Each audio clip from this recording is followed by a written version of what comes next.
Special जज anti corruption Tahir Khurshid Raina की एक और जजमेंट आई है और इसमें उन्होंने रेवेन्यू डिपार्टमेंट के ऑफिसरान को यह कहा है कि तू इधर उधर की बात न कर, यह बता कि काफिला क्यों लुटा, मुझे रहजनू से गिला नहीं, तेरी रहबरी का सवाल है। यही बात स्पेशल जज एंटी करप्शन ताहिर खुर्शीद रैना ने कही है और कोर्ट ने पूछा है आज जम्मू कश्मीर की सरकार से कि रेवेन्यू विभाग को लेकर यह हमको बताइए कि कोई अकाउंटेबिलिटी आपके रेवेन्यू विभाग में नहीं। यह कोर्ट ने कहा है कि लोगों का विश्वास और यकीन डगमगा रहा है। कोर्ट ने यह कहा है कि हैरानगी की बात है कि एक एंटी करप्शन के मामले में पटवारी के खिलाफ कार्रवाई होती है, उसे सजा सुनाई जाती है और उसके बाद आज एक गिरदावर को सजा सुनाई गई है। कोर्ट ने इस पर चिंता जताई। कोर्ट ने कहा कि यह अलमिया है कि रेवेन्यू डिपार्टमेंट में करप्शन इस लेवल का और इस स्केल का है कि कभी पटवारी तो कभी गिरदावर और आधे से ज्यादा रेवेन्यू डिपार्टमेंट में काम करने वाले कर्मचारी मुलाजिम किसी न किसी मामले में फंसे हुए हैं और उनके खिलाफ कहीं न कहीं कोई न कोई चाराजोई, कहीं न कहीं कोई मामला बना हुआ है। आखिरकार इसकी वजह क्या है? दावे तो बड़े किए जा रहे हैं कि करप्शन को खत्म करने के लिए सरकार बड़ी सीरियसनेस के साथ काम कर रही है, तो फिर ये जो लोग ट्रैप केस में फंस रहे हैं और ट्रैप केस में जिनको विजिलेंस, जिसे अब एंटी करप्शन ब्यूरो कहा जाता है, गिरफ्तार कर रहा है, ये कौन लोग हैं और ये विभाग में अगर काम कर रहे हैं तो विभाग इनके खिलाफ कोई सख्त कार्रवाई क्यों नहीं करता? आज विजिलेंस ऑर्गेनाइजेशन का मामला था और मामले में additional public prosecutor Irshad Ahmed Sheikh vigilance organisation की तरफ से पेश हुए और दूसरी तरफ senior advocate Vikram Sharma, KS Chanak और एडवोकेट गौतम, ये पेश हुए। मोहम्मद अशरफ जो उस समय गिरदावर थे जिस समय ट्रैप हुआ और चार्जशीट फाइल की गई FIR number 10/2016 police station vigilance organisation Jammu और इसमें प्रिवेंशन ऑफ करप्शन एक्ट के तहत मामला बना था और 10/2016 एफआईआर का नंबर है, 10/2016 एफआईआर का नंबर है और इसी एफआईआर की चार्जशीट को लेकर आज जजमेंट आई है और इस जजमेंट में इस मामले को लेकर जो चूंकि कमेंट्री बहुत लंबी है लेकिन जो अहम इसका नुक्ते उभारे गए हैं, इस नुक्ते उभारे जा सकते हैं इसमें जजमेंट में से, जिसको बहुत इंपॉर्टेंट मैं मानता हूं और आप लोगों के साथ शेयर करना भी बहुत ज्यादा जरूरी है ताकि आपको पता चले कि कोर्ट ने कितनी गंभीरता के साथ करप्शन को लिया है और गंभीरता के साथ लेते हुए कोर्ट ने क्या कुछ कहा है। कोर्ट ने सबसे सजा देने से पहले कुछ इंपॉर्टेंट बातें कही हैं कि कितनी सजा दी जाए, उस पर कोर्ट ने जब बहस की तो उन्होंने कहा कि यह दूसरा ट्रैप केस है जिसमें कोर्ट ने किसी सरकारी मुलाजिम को सजा सुनाई है और रेवेन्यू डिपार्टमेंट में जिसको सजा सुनाई जा रही है, चाहे वो गिरदावर है चाहे वो पटवारी है, यह रेवेन्यू डिपार्टमेंट की बेस है, ये रेवेन्यू डिपार्टमेंट की बुनियाद है। इस मामले में जो एक्यूज्ड है, जो आरोपी है, वो गिरदावर है और इस गिरदावर के पास पटवारी का चार्ज भी उस दिन था जिस दिन यह मामला बना, जिस वक्त उसने रिश्वत मांगी क्योंकि उसे म्यूटेशन इंतकाल के ऊपर दस्तखत करने थे और उसके बाद शिकायतकर्ता को वही कॉपी उसको इशू करनी थी। तो उसने किया क्या? रिश्वत किस चीज के लिए ली? पटवारी की कैपेसिटी में कि वो चंद गरवन का पटवारी था, उसने उस कैपेसिटी में रिश्वत ली।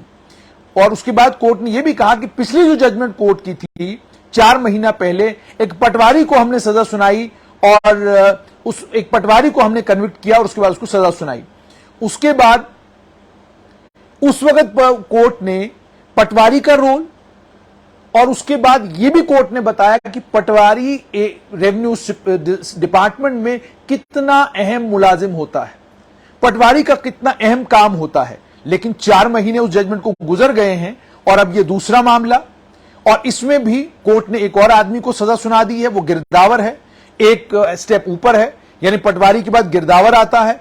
यह भी पटवारी के तौर पर काम कर रहा था और उस समय पटवारी के तौर पर काम कर रहा था और उसने पटवारी के तौर पर काम करते हुए ही रिश्वत कबूली भी है और रिश्वत मांगी भी है। और उसके बाद इन्होंने आगे यह भी कहा कि यह दूसरी कन्विक्शन जो हुई है, यह दूसरी सजा जो रेवेन्यू के किसी मुलाजिम को मिली है, यह साफ तौर पर बताता है कि रेवेन्यू डिपार्टमेंट में काम किस तरीके से हो रहा है, जमीनी स्तर पर करप्शन है। और मैंने आपको रेवेन्यू डिपार्टमेंट को लेकर कितनी स्टोरीज आप तक पहुंचाई, और आप जानकर हैरान होंगे कि जिन रेवेन्यू डिपार्टमेंट के पटवारियों को लेकर मैंने स्टोरीज की, मामले को हाईलाइट किया, वो आज भी बेहतरीन जगह पर काम कर रहा है, आज भी बेहतरीन जगह पर उसकी पोस्टिंग है। यानी कोई खातिर खा कार्रवाई उस पटवारी के खिलाफ नहीं हुई। यानी पटवारी सिस्टम में इतने ताकतवर हैं जो इतने पीएचई डिपार्टमेंट के जेई, पीडब्ल्यूडी डिपार्टमेंट के जेई और पीडीडी डिपार्टमेंट के जेई होते हैं, उतना ताकतवर एडब्ल्यू एक्सीएन पीडीडी डिपार्टमेंट में नहीं होता जितना फोरमैन, लाइनमैन, मीटर रीडर या जेई होता है। यही हालत रेवेन्यू डिपार्टमेंट की है। जितना ताकतवर रेवेन्यू डिपार्टमेंट में पटवारी और गिरदावर है, इतना ताकतवर डिपार्टमेंट में और कोई भी नहीं है। और मैंने इनकी ताकत का आपको अंदाजा बता दिया कि एक आम आदमी को तंग और परेशान करने के बाद सिर्फ और सिर्फ अपना ईगो सेटिस्फाई करने के लिए और सिर्फ इस चीज के लिए कि उसे कुछ पैसे नहीं दिए गए, एक आदमी ने किस तरीके से एक शरीफ आदमी को चक्कर कटवाए। और इन पटवारियों, इन गिरदावरों की ताकत तो इतनी ज्यादा है कि बड़े बड़े पुलिस के अफसर रिटायरमेंट के बाद इनके दफ्तरों के चक्कर काटते रहते हैं, लेकिन इनसे मुकाबला नहीं कर पाते। रिटायर्ड छोड़िए, सर्विंग के लिए परेशानी हो जाती है। और आजकल तो एक चीज और आ गई है सिस्टम में कि सख्ती बहुत है। इस सख्ती के चलते आपका काम बड़ा मुश्किल है। वो इशारा इस तरफ होता है कि सख्ती ज्यादा है तो दाम जरा ज्यादा लगेगा। मैं बड़ी जिम्मेदारी के साथ ये बातें कह रहा हूं। उसके बाद कोर्ट ने आज कहा है, लताड़ा है रेवेन्यू डिपार्टमेंट को, छितरौल की है रेवेन्यू डिपार्टमेंट की। छितरौल वर्ड इसके लिए इस्तेमाल किया जाना चाहिए। छितरौल की है उन्होंने रेवेन्यू डिपार्टमेंट की। उन्होंने ये कहा है कि दूसरा आदमी जो है रेवेन्यू डिपार्टमेंट का आज जो है उसको सजा सुनाई गई है। और उसके बाद आगे कहा है, हर दूसरे दिन एक शिकायत या कोई एफआईआर या कोई चार्जशीट कोर्ट में आती है और उसके ऊपर उसमें इल्जाम होता है कि रेवेन्यू के मुलाजिमीन ने फ्रॉड किया है, गलत एंट्रीज रेवेन्यू रिकॉर्ड में की हैं, फॉल्स रेवेन्यू रिकॉर्ड में गलत एंट्रीज की हैं, फर्द देने के लिए, फर्द को इशू करने के लिए या फर्द के लिए इन्होंने पैसा मांगा है, फर्द इशू करवाने के लिए इन्होंने रेवेन्यू रिकॉर्ड के लिए पैसा मांगा है। उन्होंने ये कहा कि ये जो हो रहा है कि फर्द के लिए आपसे पैसा मांगा जा रहा है, छोटे से छोटा रेवेन्यू का कोई रिकॉर्ड अगर आपको चाहिए, उस रिकॉर्ड के लिए जब तक आप पैसा नहीं देते हैं तब तक आपको वो रिकॉर्ड नहीं मिलता है। और आगे उन्होंने ये कहा है कि जो सूरत हाल है रेवेन्यू डिपार्टमेंट में, साफ तौर पता चलता है अकाउंटेबिलिटी नाम की कोई चीज रेवेन्यू डिपार्टमेंट में नहीं है। और उसमें उन्होंने शेक्सपियर के हैमलेट से एक फ्रेज जो है उसे कोट किया है, something is रॉटन in the state of Denmark. यानी कुछ चीज सड़ी गली है डेनमार्क स्टेट में। इशारा इस और है कि रेवेन्यू विभाग के ऑफिसरान, रेवेन्यू विभाग की टॉप हायरार्की ध्यान से सुन ले कि आप कितने भी ईमानदार हों, आपकी ईमानदारी से सिस्टम स्ट्रीमलाइन नहीं होना। सिस्टम स्ट्रीमलाइन तब होगा जब जमीन से ऊपर की तरफ अकाउंटेबिलिटी बढ़ेगी। और इसीलिए कोर्ट ने आज सड़ा गला कहा है रेवेन्यू डिपार्टमेंट को। अगर इसको समझने की कोशिश करे रेवेन्यू डिपार्टमेंट, सड़ा गला रेवेन्यू डिपार्टमेंट कहा है। Something is रॉटन in the state of Denmark. रॉटन in the state of Denmark का मतलब स्टेट ऑफ डेनमार्क है रेवेन्यू डिपार्टमेंट, और रॉटन सड़ा गला से रेवेन्यू डिपार्टमेंट, यानी कुछ तो सड़ा गला रेवेन्यू डिपार्टमेंट में है, जिस सड़े गले के कारण हर दूसरे या तीसरे दिन एंटी करप्शन कोर्ट में या तो रेवेन्यू के किसी मुलाजिम के खिलाफ कोई शिकायत दर्ज होती है, या रेवेन्यू के मुलाजिम के खिलाफ चार्जशीट दर्ज होती है, या रेवेन्यू के मुलाजिम के खिलाफ एसीबी में या क्राइम ब्रांच में एफआईआर दर्ज होती है। आगे उन्होंने ये कहा कि ये जो क्रिमिनल एक्ट हैं जो रेवेन्यू के कर्मचारी कर रहे हैं, उससे सिर्फ इतना नहीं कि प्रिवेंशन ऑफ करप्शन एक्ट के मामले बनते हैं, लेकिन इन्हीं कारणों से, यानी आपने फर्द में गड़बड़ कर दी, आपने म्यूटेशन में गड़बड़ कर दी, आपने जमीन किसी की कहीं पर थी आपने कहीं पर दिखाई, कोर्ट ने आगे इन्फर किया है, कोर्ट ने यह कहा है यह समाज के लिए खतरनाक है। यह मामला सिर्फ यहीं तक महदूद नहीं रहता कि आपने रेवेन्यू डिपार्टमेंट में करप्शन की और बात खत्म हो गई। कोर्ट ने यह कहा है कि यह मामला आगे बढ़ता है और आगे बढ़ने के बाद इसी के कारण कत्ल होते हैं, इसी के कारण लोग एक दूसरे के ऊपर बंदूकें तान देते हैं, इसी के कारण कई जगहों पर लोग सुपारी देते हैं किसी को मरवाने के लिए। सब कुछ होता है, हमारे समाज में होता है। जमीनों के झगड़ों को लेकर कितने मर्डर हुए हैं जम्मू कश्मीर में, अगर आप खंगालेंगे तो पता चल जाएगा आपको।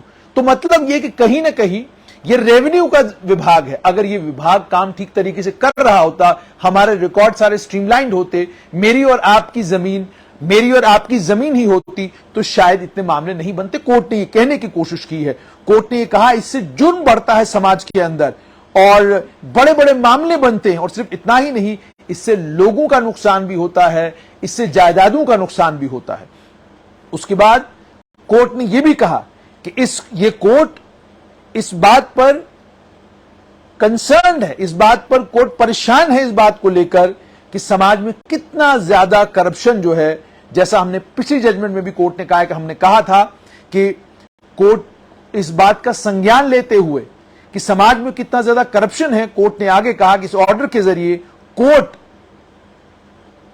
अपने कंसर्न को उन ऑफिसर्स तक पहुंचाती है जो रेवेन्यू डिपार्टमेंट की टॉप हायरार्की में बैठे हुए हैं, और उनसे ये कहती है कि आप मिशन और कमिटमेंट के साथ करप्शन को इस रेवेन्यू डिपार्टमेंट से मुकम्मल तौर पर खत्म करने की कोशिश करें, और खुसूसी तौर पर ग्रासरूट लेवल पर जहां लोग बहुत हद तक असरअंदाज होते हैं। और उनका कहने का मतलब, जज साहब के कहने का मतलब जो मैं समझ पाया हूं यह है कि कोर्ट इस बात पर बहुत ज्यादा संजीदा है कि करप्शन पटवारी के लेवल पर, गिरदावर के लेवल पर इतनी ज्यादा है कि उसको लेकर डिपार्टमेंट को संजीदा होने की जरूरत है, डिपार्टमेंट को गंभीर होने की जरूरत है, और एक कमिटमेंट और एक मिशन के साथ इस करप्शन को खत्म करने की कोशिश करनी है। उसके बाद कोर्ट ने जो है बाज़ाब्ता इस मामले को लेकर कोर्ट ने बाद में ये कहा है कि इसमें सजा कितनी होगी। तो इसमें कोर्ट ने 2 साल की सजा का प्रावधान है।